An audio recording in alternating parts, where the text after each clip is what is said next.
Hello students, पिछली class में हम लोगों ने सेकेंड यूनिट स्टार्ट किया था जिसमें हम लोगों ने डिफरेंट टेस्ट इनपुट सिग्नल्स देखा था। आइए आज हम लोग टाइम रिस्पॉन्स एनालिसिस देखेंगे। ठीक है, टाइम रिस्पॉन्स एनालिसिस में सबसे पहले हम लोगों ने फर्स्ट ऑर्डर सिस्टम को कंसिडर किया हुआ है।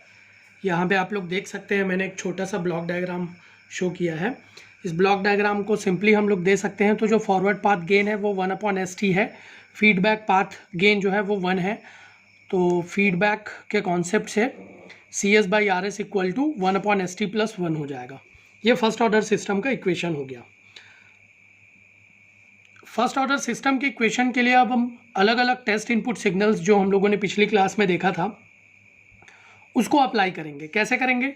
तो हम लोग जान रहे हैं कि जो ट्रांसफर फंक्शन है CS/RS वो 1/ST + 1 है। तो सबसे पहले हम लोग पहला टेस्ट इनपुट सिग्नल लेते हैं, यूनिट स्टेप इनपुट लेते हैं। तो RS इक्वल टू हम लोग 1/S ले लेंगे, तो क्या हो जाएगा? CS equal to 1/ST + 1।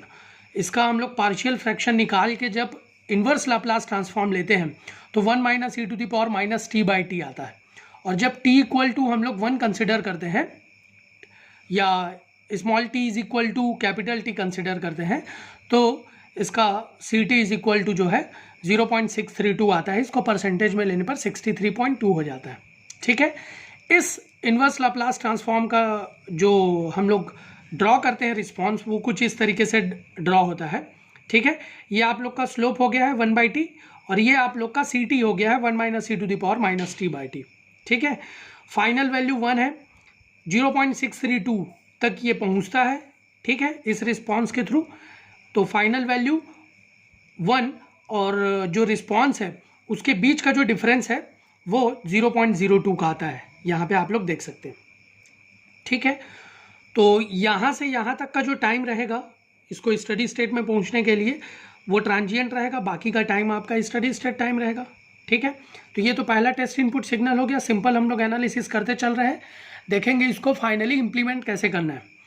दूसरा है रैंप इनपुट सिग्नल। तो यहाँ पे हम लोग RS इक्वल टू क्या ले लेंगे? 1/SC² ले लेंगे। तो CS इक्वल टू ये आ जाएगा। इसका हम लोग जब पार्शियल फ्रैक्शन निकाल के इन्वर्स लाप्लास ट्रांसफॉर्म लेते हैं तो कुछ इस तरीके से आप लोगों को मिलेगा। CT is equal to T - T + TE⁻t/t। ठीक है, for T is greater than equal to 0। इसका हम लोग जब रिस्पॉन्स ड्रॉ करते हैं तो कुछ इस तरीके से हम लोगों का ड्रॉ होगा, है ना।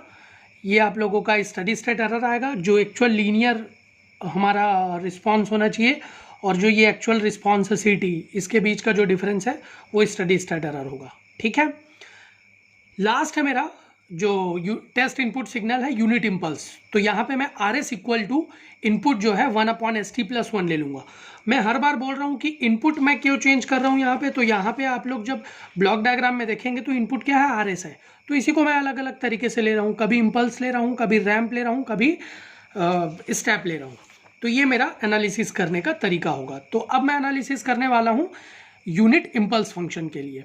तो RS इक्वल टू 1 हो जाएगा। CT इज इक्वल टू हम लोग निकाल सकते हैं 1/TE⁻t। तो इसका रिस्पॉन्स कैसा रिस्पॉन्स होगा? स्लगिश रिस्पॉन्स होगा, कुछ इस तरीके से। ठीक है, और इसको स्टडी स्टेट में जाने के लिए 4 टाइम कांस्टेंट का रिक्वायरमेंट रहता है, जैसा कि हम लोगों ने फर्स्ट क्लास में देखा था। तो यहाँ पे हम लोग कंपेयर कर सकते हैं different type of test input signals and their responses. ठीक है, रैम्प के लिए ये होगा, यूनिट स्टेप के लिए CT इक्वल टू 1 - e⁻t/t होगा, यूनिट इम्पल्स के लिए CT इक्वल टू 1/TE⁻t/t होगा। नेक्स्ट क्लास में हम लोग सेकंड ऑर्डर सिस्टम के लिए अपना टाइम रिस्पॉन्स एनालिसिस देखेंगे। सेकंड ऑर्डर सिस्टम के लिए हम लोग डिफरेंट टेस्ट इनपुट को एनालाइज करेंगे।